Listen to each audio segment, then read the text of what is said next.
السلام علیکم جی، کیا حال چال ہیں آپ سب لوگوں کے؟ میں امید کرتی ہوں آپ سب بالکل ٹھیک ہوں گے، خیریت سے ہوں گے۔ ناول پارسا بائی بشریٰ رحمان کی یہ آخری قسط ہے۔ چلڈرن ہسپتال کے ساتھ اس کا 10 سال کا کانٹریکٹ ہوا تھا۔ 8ویں سال اسے گھر بنانے کا خیال آ گیا۔ ایک دن ڈیوڈ سے بولی، ڈیوڈ میرا دل چاہتا ہے میں ایک بہت خوبصورت گھر بناؤں جو میرا اپنا ہو۔ بنا سکتی ہو تم، شہر کی امیر ترین عورت ہو، ڈیوڈ طنزی انداز میں بولا۔ ڈیوڈ پلیز میرا مذاق نہ اڑاؤ، مجھے مشورہ دو، کیا تمہارا دل نہیں چاہتا ہمارا اپنا گھر ہو؟ میرا دل کیا نہیں چاہتا مائی ڈیئر لیڈی، اپنا گھر ہو، 2 4 بچے ہوں، اسودہ بڑھاپا ہو۔ فی الحال تم گھر والی شق پہ غور کرو، پاری بولی۔ اگلے سال چلڈرن ہسپتال سے میرا کانٹریکٹ ختم ہو جائے گا، بہت سے ہسپتالوں سے مجھے آفرز آئی رہتی ہیں، میرا خیال ہے اس سال ہمیں اپنا گھر جانا چاہیے۔ خیال تو اچھا ہے، ڈیوڈ بولا، تو پھر کس کالونی میں گھر خریدیں؟ خرید کر اسے اپنی مرضی کے مطابق بنا لیں گے۔ ٹھیک ہے نا، پاری بولی۔ کیا کرو گی شاندار گھر بنا کے؟ تمہیں گھر میں رہنے کی فرصت ہے؟ ڈیوڈ نے کہا۔ ڈیوڈ سب کام کرنے والے اس طرح کام کرتے ہیں، مگر میں تو گھر اپنی بیٹی کے لیے بنانا چاہتی ہوں۔ اس کے جوان ہونے تک میں دنیا کی ہر نعمت اس کے لیے اکٹھی کرنا چاہتی ہوں، اسے کبھی تکلیف نہ ہو، پاری بولی۔ کیا یہ کسی بات کا رد عمل ہے؟ ڈیوڈ کا لہجہ اکھڑا ہوا تھا۔ ڈیوڈ، جو لوگ اپنے بچوں کے لیے جائیدادیں بناتے ہیں کیا ان پہ کوئی رد عمل ہوتا ہے؟ ہوتا تو ہے، جو انہیں نہیں مل پاتا اپنی اولاد کے لیے حاصل کر لیتے ہیں۔ تو کیا برا ہے اگر دنیا میں ہوتا آتا ہے تو ہم بھی کر سکتے ہیں، کیوں نہیں؟ کہ جو کچھ کما رہی ہوں میری بیٹی کا ہے نا؟ پاری، تم بہت ہوشیار ہو، ڈیوڈ بولا۔ تم بہت سی چیزوں پر بہت سے پردے ڈالتی رہتی ہو۔ کیسے پردے ڈیوڈ؟ حقیقت یہ ہے کہ تم مجھ سے شادی کر کے پچھتا رہی ہو، اس پچھتاوے کو زائل کرنے کے لیے بے تحاشا کام کرتی ہو، خوب پیسہ کماتی ہو اور اب ایک عالیشان گھر بنانے کے لیے جواز مہیا کرنا چاہتی ہو۔ نہیں ڈیوڈ، یہ محض تمہارا خیال ہے، گھر کی تمنا ہر غریب امیر عورت کی اندر ہوتی ہے، گھر اس کی اور اس کے بچوں کی سیکیورٹی ہوتا ہے۔ تم ہمیشہ میری نیت پہ شک کرتے ہو، پتہ نہیں کیوں۔ پاری، تم نے ابھی تک مجھے معاف نہیں کیا، تم مجھ سے اجتناب برتنے لگی ہو۔ نہیں ڈیوڈ، یہ اجتناب نہیں ہے، یہ ایک رویہ ہے زندگی گزارنے کا، اور تم نے کیا ایسا کیا ہے کہ میں نے تمہیں معاف نہیں کیا؟ میں نے تمہیں شادی کے لیے مجبور کیا تھا، مگر اس میں میری مرضی بھی تو شامل تھی۔ شاید وہ جذبہ وقتی تھا، وقتی ہوتا تو میں تمہیں چھوڑ کر چلی گئی ہوتی، آخر جب کیا تھا؟ ہو سکتا ہے بیٹی کی مجبوری ہو۔ ہاں، اولاد بڑی سچائی ہے، مگر آدمی کو اپنے فیصلوں کا احترام کرنا چاہیے۔ میں نے تم سے کہا مجھے ایک اور بچہ چاہیے، تم نہیں مانتی۔ تم اپنا حلیہ دیکھو، تم میرے لیے اپنا حلیہ درست نہیں رکھتی۔ تمہارے بال کتنے خوبصورت تھے، تم نے میرے منع کرنے کے باوجود کٹوا دیے، اب تمہارے بالوں میں سفیدی آنے لگی ہے، تم نے اپنی عمر سے بڑی نظر آنے لگی ہو، میرے کہنے پہ تم بال نہیں رنگتی، بن ٹھن کے نہیں رہتی، تم مجھے اذیت پہنچا کے خوش ہوتی ہو۔ پاری بے اختیار ہنسنے لگی۔ ڈیوڈ، تم ایک اچھے اسکرپٹ رائٹر ہو، اپنے پاس سے ہر منظر لکھ لیا ہے، میرے پیشے کے بھی کچھ تقاضے ہیں، میں لمبے بال نہیں رکھ سکتی، بال ڈائی کروانے کا وقت نہیں ہوتا، پھر یہاں کے پانی سے میرے بال دھڑ دھڑ اتر رہے تھے، میں نے شارٹ کروائے، کہاں وقت ہے میرے پاس بیوٹی پارلر جانے کا، سنگھار کرنے کا، بن ٹھن کے رہنے کا، اس وقت کو میں کسی کی زندگی بچانے میں صرف کرنا چاہتی ہوں، بس یہاں آ کر میرا زاویہ نظر بدل گیا ہے۔ شاید شاید والدین کی نافرمانی کرنے کا کلک مجھے مجبور کرتا ہے کہ میں دنیا میں کچھ اچھے کام کر کے جاؤں، کچھ اچھا کرتی رہوں۔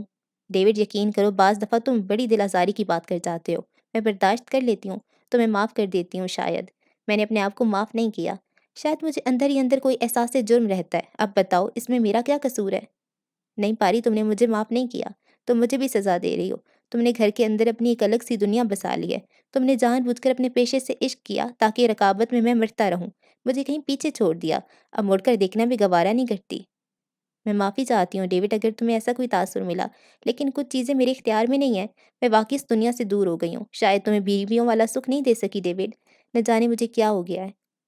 ڈیوڈ، اگر تم سمجھتے ہو میں اچھی بیوی نہیں ہوں اور تمہیں مجھ سے بہتر بیوی مل سکتی ہے تو میں… واہ واہ، کیا بات ہے، ڈیوڈ زور سے ہنسا۔ اب علیحدہ ہونے کا مشورہ دے کر تم کوئی نئی سخاوت کرنا چاہتی ہو؟ ڈیوڈ، میری ہر آفر کو غلط نہ سمجھو۔ ہاں ہاں، میں غلط ہی سمجھ رہا ہوں، اب تم ایک امیر عورت ہو، مجھ سے زیادہ کما رہی ہو، ایک شاندار گھر بنا سکتی ہو، کسی مسلمان سے شادی کر کے اپنی غلطی کی تلافی بھی کر سکتی ہو، میں جانتا تھا ایسا ایک دن آئے گا، ضرور آئے گا۔ وہ کھڑا ہو گیا اور غصے سے ٹہلنے لگا۔ ڈیوڈ، مجھ سے قسم لے لو جو میں نے کبھی ایسا سوچا ہو، وہ تو آج تمہاری گفتگو سن کے میں نے یہ کہہ دیا۔ مگر ایک بات میری طرف سے بھی سن لو، ڈیوڈ پھنکارتا ہوا بولا، اتنی آسانی سے میں تمہیں آزادی دینے والا نہیں ہوں، سمجھی تم؟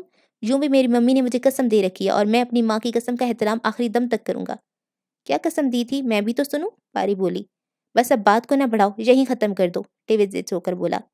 ڈیوی، دنیا میں سارے میاں بیوی لڑتے جھگڑتے ہیں، وہ بھی لڑتے ہیں، جو ہم مذہب ہوتے ہیں وہ بھی لڑتے ہیں، جن کا کوئی مذہب نہیں ہوتا، یہ بہت نیچرل ہے، ہماری تو ایسی کوئی لڑائیاں نہیں ہوتی۔ ہاں تم لڑتی نہیں ہو، مجھے خاموشی کی مار دیتی ہو، کئی کئی دن چپ کر کے گزار دیتی ہو۔ تلخ کلامی سے بہتر ہے آدمی چپ رہے۔ تم نے بھی تو ذہنی طور پہ مجھے قبول نہیں کیا، تم لوگ ہم لوگوں کو حقیر سمجھتے ہو، اس لیے۔ ڈیوڈ، پاری بولی، یہ تم لوگ اور ہم لوگ کون ہوتے ہیں، مجھے بتاؤ تو صحیح۔ بتاؤں گا تو سیکھ پا ہو جاؤ گی۔ ہاں میں بھی اس کے آگے کوئی اور حوالہ دوں گی تو تم بھی سیکھ پا ہو جاؤ گے اور کہنے لگو گے کہ دنیا بھر کی ذہانت تمہاری میراث نہیں ہے۔ اچھا، میں ذرا باہر جا رہا ہوں، ڈیوڈ بولا۔ اس بک بک نے سر چکرا دیا ہے۔ تم بھی تو اب وقت بے وقت باہر وقت گزارنے لگے ہو ڈیوڈ، پاری نے کہا۔ میں نے تو تم سے کبھی نہیں پوچھا تم کہاں جاتے ہو۔ پوچھ کر بھی کچھ حاصل نہ کر سکو گی، تمہارے پاس میرے لیے چھٹی کا وقت نہیں ہوتا تو پھر مجھے بھی کہیں نہ کہیں تو وقت گزارنا پڑتا ہے۔ جلدی ہی پاری کو احساس ہو گیا کہ ڈیوڈ نے اپنی ایک کولیگ سے دوستی گانٹ لی ہے۔ جب کبھی لڑائی ہوتی وہ اٹھ کے اس کے ہاں چلا جاتا اور پھر رات کو بھی دیر سے آتا۔ روزلین کا نمبر پاری نے ڈیوڈ کی ڈائری سے تلاش کر لیا تھا اور ایک دن جب وہ لڑ جھگڑ کے گھر سے نکل گیا تھا، 1 گھنٹے بعد پاری نے روزلین کے گھر فون کر کے اسے دریافت کر لیا تھا۔ وہ گھر آ کے بولا تھا، اب تم نے بیویوں والے حربے شروع کر دیے ہیں، مجھ پہ چھاپے مارنے لگی ہو۔ ہاں تاکہ تم سمجھ سکو کہ میں تمہیں شوہر سمجھتی ہوں اور تم پہ اپنا استحقاق جتاتی ہوں۔ وہ بس میری دوست ہے اور کوئی بات نہیں ہے۔ میں نے کب کہا کہ کوئی اور بات ہے؟ اگر اور کسی بات کی ضرورت سمجھو بھی تو وہ بھی کر لینا پوری۔ تو کیا مجھے تمہاری اجازت کی ضرورت ہے؟ بڑی خوش فہم ہو، بڑا احساس برتری ہے تمہیں۔ ڈیوڈ، میں تو مذاق کر رہی تھی، یوں ہی چھیڑ رہی تھی۔ تم جو سارا دن دوسرے ڈاکٹروں کے ساتھ رہتی ہو، اکثر ان کے فون آئے رہتے ہیں، میں نے کبھی تم پہ شک کیا؟ جب شوہر اپنی بیوی کے مزاج کو سمجھتا ہو تو پھر اس پہ شک نہیں کر سکتا۔ اس بات کا اطلاق بیوی پر نہیں ہوتا؟ ہوتا ہے۔ اول تو تمہیں روزلین کے بارے میں مجھے خود بتا دینا چاہیے تھا، اب میں نے پوچھا ہے تو تمہیں برا نہیں ماننا چاہیے تھا۔ نہ جانے کیسے اور کس طرح روزلین ان کے درمیان آ گئی۔ یہ قصہ یاد آتے ہی پاری کا سارا مزاج بدل گیا، عجیب طرح کے دکھ نے اس کو گھیر لیا۔ اسی وقت وہ مین روڈ سے اتر کے اپنے گھر والی سڑک میں داخل ہوئی تھی۔ دور سے اس کا خوبصورت گھر خوابوں کی نگری کی طرح نظر آ رہا تھا۔ صبح بالکل سفید ہو چکی تھی، دور جہاں 2 4 سرخ نیزے ابھرتے تھے وہ جگہ بھی اب سفید نظر آ رہی تھی۔ اس نے کار کا ریڈیو آن کر دیا، اطلاع مل رہی تھی کہ آج 7 بجے برف باری ہوگی۔ سارا منظر دھندلا دھندلا ہو جاتا تھا۔ شکر ہے وہ گھر کے نزدیک پہنچ چکی تھی، مگر اسے اپنے آپ پہ غصہ تھا بہت۔ پتہ نہیں سفر کرتے وقت وہ اپنے ذہن کا کمپیوٹر کیوں آن کر دیتی تھی، کبھی کبھی لاشعور کے اندھیرے میں پڑی ڈسکیں قریب آ جاتیں۔ کچھ بھی یاد نہیں کرنا چاہتی تھی، مگر سفر میں یادیں گروپ بن کے ساتھ ساتھ دوڑنے لگتی۔ پاری کی موٹر جب اپنے گیٹ کے اندر داخل ہوئی، صبح کا سنہری مکھڑا دودھیا ہو چکا تھا، گویا برف باری کے آثار نمایاں ہو رہے تھے۔ گاڑی پورچ میں رکی تو غلام رسول نے دوڑ کر دروازہ کھولا، سلام کیا۔ تھکی ہاری پاری اندر آ گئی۔ اس نے گاڑی میں سے پاری کا سامان نکالا، پھر گاڑی کو گراج میں کھڑی کر کے اندر آ گیا۔ پاری نے اپنے کمرے میں جانے سے پہلے مومی کے کمرے میں جھانک کے دیکھا، وہ بے سدھ سو رہی تھی۔ ویسے اس نے سہیلی کے گھر سے آ کر پاری کو اس کے موبائل پر فون کر دیا تھا۔ پاری اپنے کمرے میں گئی، منہ ہاتھ دھویا، ڈھیلے ڈھالے کپڑے پہنے اور لاؤنج میں آ گئی۔ اوپر والے لاؤنج میں اس نے ایک جھولا رکھا ہوا تھا جس کے سامنے شیشے کی کھڑکیاں تھیں اور باہر کا منظر اچھی طرح نظر آتا تھا۔ جب کبھی چمکیلی دھوپ نکلتی یہاں بیٹھ کے پاری سن بات کا مزہ لائی تھی، اور جب برف باری کا موسم ہوتا تو یہیں بیٹھ کے آسمان سے چاندی کے پھول گرتے دیکھا کرتی تھی۔ آج بھی پاری آ کر اپنے جھولے پہ بیٹھ گئی۔ اس کے آتے ہی غلام رسول نے گرم پانی اس کے ہاتھوں تلے رکھ دیا۔ بس غلام رسول کو پاری نے ایک باری سمجھایا تھا کہ جب ساری رات وہ آپریشن تھیٹر میں گزار کے آتی ہے تو اس کے پاؤں تھک جاتے ہیں، وہ نیم گرم پانی میں نمک ڈال کر پاؤں تلے رکھ دیا کرے۔ آج تک غلام رسول یہ کام نہیں بھولا تھا۔ پانی نے گرم پانی میں پاؤں ڈالے تو اس کے اعصاب میں ایک نشہ آور تازگی دوڑنے لگی۔ اس نے ٹیک لگا کر آنکھیں بند کر لیں اور اپنے آپ کو ڈھیلا ڈھالا چھوڑ دیا پوری طرح ریلیکس ہونے کے لیے۔ غلام رسول گرم گرم چائے کا پیالہ لے کر آ گیا۔ اس نے تپائی آگے کر کے اس پہ چائے رکھ دی۔ پاری نے آنکھیں کھول کے دیکھا، مسکرائی اور بولی، غلام رسول تم اس گھر میں اللہ تعالیٰ کی ایک نعمت ہو، تم نہ ہوتے تو خدا جانے میرا کیا حال ہوتا۔ کیا حال ہوتا؟ باجی جی آپ ہی اس گھر میں اللہ تعالیٰ کا ایک فرشتہ ہیں، غلام رسول نے کہا اور پشت کی طرف سے آ کر پاری کے کندھے ہولے ہولے دبانے لگا۔ پاری کو بہت اچھا لگا، اس نے ٹیک لگائے، آنکھیں موند لیں۔ چائے میں سے بھاپ نکل رہی تھی۔ کچھ لوگوں کا خمیر ہی ایسی مٹی سے اٹھتا ہے کہ وہ کسی کی چھوٹی سی نیکی کو بھی فراموش نہیں کر سکتے، اس میں غریب یا امیر کی تخصیص نہیں ہے۔ پاری نے غلام رسول کو اقبال بھائی کے پاس رکھوا دیا تھا۔ پورے 5 سال غلام رسول ان کے ہاں رہا۔ جب بہت سے پیسے اکٹھے ہو گئے تو پاکستان چلا گیا۔ جن دنوں پاری اپنا نیا گھر بنوا رہی تھی اسے خط ملا، لکھا تھا، باجی جی السلام علیکم، میں ہوں آپ کا چھوٹا بھائی غلام رسول، مجھے پاکستان آئی ہوئے 18 ماہ ہو گئے ہیں۔ میں نے ماں کا سارا قرضہ اتار دیا ہے، ماں نے میری شادی کر دی ہے، اب میں ایک بچی کا باپ ہوں۔ میں نے یہاں آ کر بہت سے کام سیکھے ہیں، ایک 5 اسٹار ہوٹل میں ملازمت کر کے سارے کھانے پکانے سیکھے ہیں، پھر ایک ڈرائیونگ اسکول میں داخلہ ہو گیا، کار چلانا سیکھی اور 2 مہینے تک کرائے کی ٹیکسی چلاتا رہا۔ پھر ایک لانڈری میں ملازم ہو گیا، مشین میں کپڑے دھونا، ڈرائی کلین کرنا اور استری کرنا سیکھا۔ اس کے بعد مجھے ایک ہارٹی کلچر سوسائٹی میں 1 ماہ کام کیا، مجھے پودوں کی دیکھ بھال کرنا آ گئی۔ باجی جی یہ سب کام میں نے آپ کی خاطر سیکھا ہے، کیونکہ 5 سال وہاں رہ کر مجھے اندازہ ہو گیا تھا کہ میری باجی کی خدمت کس طرح ہو سکتی ہے۔ آپ بہت محنت کرتی ہیں، آپ کو میرے جیسے ملازم کی ضرورت ہے جو گھر کا ہر کام کرنا جانتا ہو۔ میں نے آتے ہوئے اقبال بھائی سے کہہ دیا تھا، اب میں ان کا کام نہیں کروں گا، باقی ساری زندگی اپنی باجی کی خدمت میں گزار دوں گا۔ میں نے ٹکٹ خریدا ہے، میں انشاءاللہ اگلے مہینے آپ کی خدمت میں حاضر ہو جاؤں گا۔ آپ مجھے دھکے بھی دے کر نکالیں گی تو میں کہیں اور نہیں جاؤں گا۔ میری ماں آپ کے لیے بہت دعائیں کرتی ہیں، چھوٹی باجی کے لیے دعا، پیار، وسلام، ناچیز بندہ غلام رسول، جسے آپ نے اپنا چھوٹا بھائی بنایا تھا۔ پاری خط پڑھ کے کافی دیر تک ہنستی رہی، اس نے ڈیوڈ کو بھی خط پڑھ کے سنایا، حیران بھی ہوئی غریب لوگوں میں کتنی مروت ہوتی ہے۔ عجیب اتفاق یہ ہوا کہ ابھی نئے گھر میں شفٹ ہوئی ہے، پاری کو 1 ہفتہ ہوا تھا، غلام رسول آ گیا۔ اس مرتبہ غلام رسول کا آنا پاری کو بہت اچھا لگا، کیونکہ اتنے بڑے گھر کو سنبھالنے کے لیے پاری کو ہفتے میں 2 ہیلپرز کی ضرورت تھی۔ غلام رسول کے لیے پاری نے بطور خاص گراج کے اوپر ایک کشادہ کمرہ بنوا دیا تھا۔ وہ کہتا رہا کہ وہ گراج میں سو جایا کرے گا، مگر پاری نے کہا کہ تم میرے بھائی بن کر آئے ہو، تمہارے شاندار کمرہ بنے گا۔ کمرے کے ساتھ ایک باتھ روم اور لانڈری بھی بنا دی۔ کمرے کے اندر ضرورت کی ہر چیز تھی، fridge, TV, heater, air condition. اندر ایک انٹرکام بھی تھا، جب کوئی گھر پہ نہ ہوتا وہ فون کر کے پیغامات وصول کر لیتا تھا۔ اب غلام رسول بہت ہوشیار ہو گیا تھا، انگریزی بھی بول لیتا تھا۔ باجی جی چائے ٹھنڈی ہو گئی ہے۔ اس نے کندھے چھوڑ دیے، پاری سیدھی ہو گئی اور چائے اٹھا کے گھونٹ گھونٹ پینے لگی۔ غلام رسول اس کے لیے ناشتہ بنانے چلا گیا۔ غلام رسول سارے گھر کا مزاج دان ہو گیا تھا، اسے معلوم تھا کون کون دن کیا ناشتہ کرنا پسند کرتا ہے۔ غلام رسول پاکستان سے جاتے وقت اپنی 2 سفید وردیاں سلوا کے لے گیا تھا۔ کام کے دوران وردی پہنا کرتا، عام حالات میں نیلی جینز اور رنگ برنگے لفظوں والی ٹی شرٹ پہنا کرتا۔ اس نے اپنا ایک شیڈیول بنا کے رکھا ہوا تھا، سوموار کے روز وہ گھر کی صفائی کیا کرتا اور بستر کی چادریں بدل لیتا، منگلوار کو مشین چلا کے گھر بھر کے کپڑے دھو دیتا، بدھوار کو سارے کپڑے استری کر کے ہر ایک کی وارڈروب میں پہنچا دیتا، جمعرات کو باہر لان میں گھاس کاٹتا، پودے صاف کرتا اور سوئمنگ پول کی صفائی کرتا۔ جمعے کے پہلے پہر وہ چھٹی کرتا تھا، اپنا کمرہ صاف کرتا، اپنے کپڑے دھوتا، نہا دھو کے نزدیک والی مسجد میں نماز پڑھنے چلا جاتا۔ ہفتے کے روز وہ گروسری لینے چلا جاتا اور ہفتے بھر کی چیزیں لے آتا۔ اتوار کے روز ہر ایک کی فرمائش پہ نئے نئے پکوان پکا کے کھلاتا اور سب گھر والوں کے ساتھ انجوائے بھی کرتا۔ ویسے وہ ہر روز شام کو تازہ کھانے پکاتا تھا، کیونکہ اسے معلوم تھا سارے گھر والے رات کے کھانے پہ اکٹھے ہوتے ہیں۔ پاری اور ڈیوڈ دونوں کو دعوت پارٹیاں کرنے کا بہت شوق تھا، ان کی ڈنر پارٹیاں مشہور بھی بہت تھیں، سو وہ مہمان بلا لیتے، مگر سارا کھانا غلام رسول ہی تیار کرتا، اس نے بیکری کا کام بھی سیکھا ہوا تھا۔ وہ کبھی باہر سے کیٹرنگ نہیں کروانے دیتا تھا، چاہے اسے ساری ساری رات پکانا پڑے، یہ ذمہ داری وہ اپنے کندھوں پہ اٹھا لیتا تھا۔ ڈیوڈ اس کی اس عادت کو بہت پسند کرتا تھا، پاری بھی تو بڑے پیار سے اس کا تعارف کرواتی تھی، ہی از مائی ینگر بردر۔ اس تعارف پر ہی وہ جھک جاتا، کہتا، باجی ہم تو کمی کمین ہیں، آپ نے ہمیں بھائی کہہ کر عزت بخش دی۔ شروع میں مومی کو اس کا نام بلانے میں دقت ہوئی تھی، اس لیے پاری نے اسے سکھایا کہ غلام رسول تمہارا ماموں ہے، اسے ماموں کہا کرو۔ ماموں اس کی زبان پہ چڑھ گیا۔ تھوڑے عرصے میں مومی نے دیکھا کہ اس کی ہم عمر کی لڑکیاں اور لڑکے بڑوں کو انکل بلاتے ہیں، تو وہ ازغد اسے ماموں انکل کہنے لگی۔ اس پہ سب بہت ہنسا کرتے، رفتہ رفتہ مذاق میں سبھی اسے ماموں انکل کہنے لگ گئے۔ مومی جب بڑی ہو گئی اور اس کی سمجھ میں آ گیا کہ ماموں کا مطلب بھی انکل ہوتا ہے، تب بھی اس نے ماموں انکل کہنا نہ چھوڑا، کہتی تھی مجھے ماموں انکل کہنا اچھا لگتا ہے۔ اور غلام رسول بھی کہتا تھا اس غلطی کو درست نہ کیا جائے، یہ منفرد اور انوکھا نام ہے۔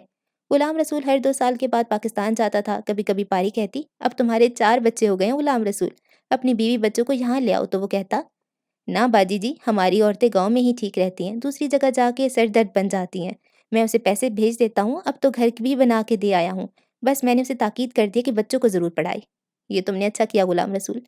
باجی جی میری بیٹی بڑی ہے، اب وہ 9ویں جماعت میں ہے، 3 بیٹے چھوٹے ہیں، وہ بھی پڑھ رہے ہیں، بیٹوں کو خوب پڑھاؤں گا، بیوی آنے کی ضد تو کرتی ہوگی؟ کرتی تو ہے باجی جی، مگر میں نے زندگی میں آپ کی خدمت میں گزارنی ہے، وہ یہاں آ کر مجھے کام نہیں کرنے دے گی۔ ہاں جب میرا بیٹا میٹرک کر لے گا اسے یہاں لے آؤں گا، چھوٹی باجی کی خدمت کے لیے۔ غلام رسول تمہاری باتیں مجھے حیران کر دیتی ہیں، اب ایسے لوگ ہیں نسل در نسل خدمت کرنے والے؟ باجی جی ہمارے بابا کہا کرتے تھے جس کا نمک کھائیں اس پہ قربان ہو جائیں۔ نہیں غلام رسول، اب ایسے لوگ پیدا ہونے بند ہو گئے ہیں، تم بس ایک ہی نشانی ہو۔ باجی جی میرے بچے بھی ایسے ہوں گے جی، آزما کے دیکھ لینا۔ ایسے لمحوں میں پاری سوچا کرتی، باریا تعالیٰ نے اس پہ کتنا کرم کیا، پردیس میں غلام رسول جیسا مددگار مل گیا ہے، گھر آتی اس کی ساری تھکن دور ہو جاتی۔ غلام رسول نے ناشتہ بنا کے اس کے آگے رکھ دیا اور اس کے پاؤں کے نیچے سے ٹب نکال کر، اب پانی بھی ٹھنڈا ہو گیا تھا، پاری نے 2-3 نوالے کھائے، پھر ہاتھ اٹھا کے باہر باقاعدہ برف کی شروع ہو گئی تھی۔ یوں لگتا جیسے روئی کے نازک نازک پھول زمین پہ گرتے جا رہے ہیں اور زمین میں ان کو سمیٹ کر ہنستی جا رہی ہے۔ وہ مسلسل برف باری کو دیکھا کرتی، دل ہی دل میں اللہ تعالیٰ کی قدرت پہ نثار ہوتی۔